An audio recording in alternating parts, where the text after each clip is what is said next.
are 6 books you must read if you're interested in Black liberation. No Disrespect by Sister Souljah. This is her real life account of the issues facing Black America. She goes deep, she goes hard, and I really love her, and this is a great one to get started with. Next up is Blueprint for Black Power by Dr. Amos Wilson. It's exactly what you think it is. Dr. Amos Wilson was a theoretical psychologist, and he really put us on game about the power dynamics and the race relations in America.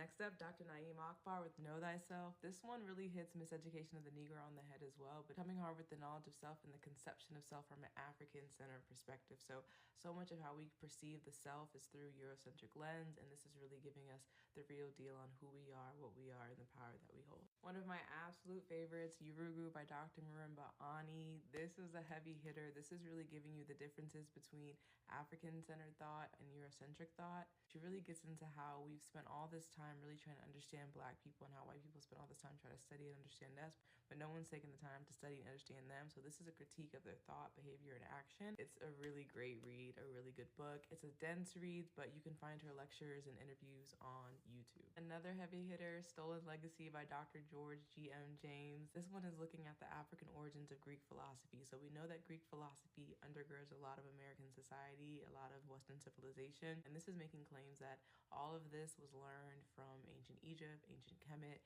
and we've been misled in thinking that the Greeks are the foundation of our philosophical understanding, thought, and civilization. Also been some investigation around Dr. James' mysterious death 2 years after publication. Last but not least, we have The Destruction of Black Civilization by Dr. Chancellor Williams. This book is a real in-depth look of life before Europeans, life before colonization, life before this racialized oppression. So it's a really good in-depth look about who we were outside of the realm of white supremacy, some of our origins, and a great foundational book to really set up the stage for understanding racial oppression. I hope you enjoyed this list. I hope it was helpful. Drop some of your favorites. Happy Black History Month.